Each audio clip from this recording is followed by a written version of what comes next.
कर्पूर गौरम करुणावतारम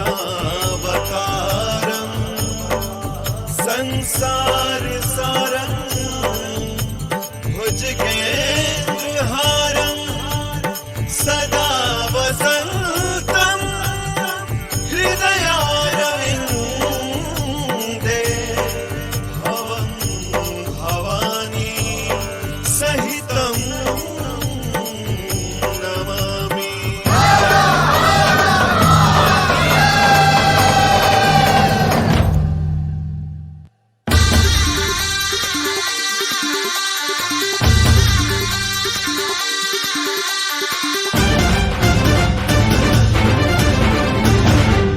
भोला भंगिया के कई से मनाई सखिया, भोला बाबा के कई से मनाई सखिया।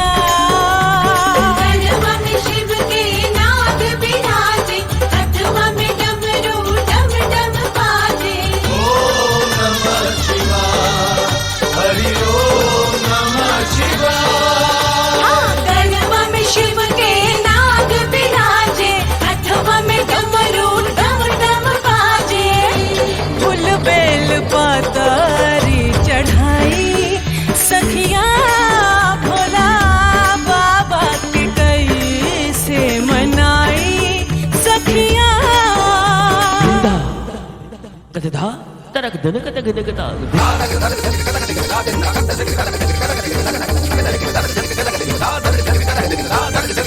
गबजा गबदरी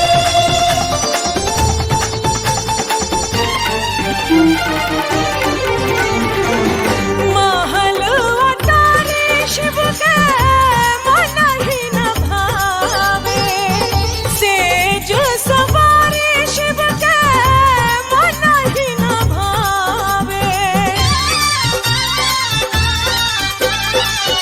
महल अटारी शिव के मन ही न भावे, सेज सवारी शिव के मन ही न भावे।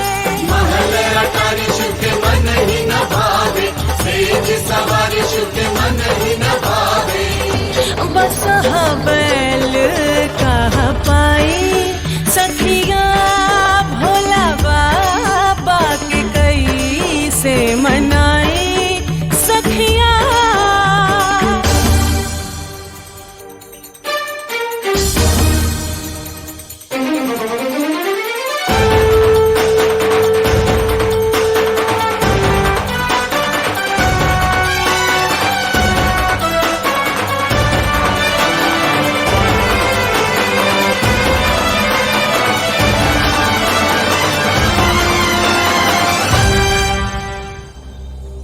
किया है वादा जो तुझसे वो निभाऊंगा, तेरे लिए मैं तो दुनिया से लड़ भी जाऊंगा, लड़ भी जाऊंगा।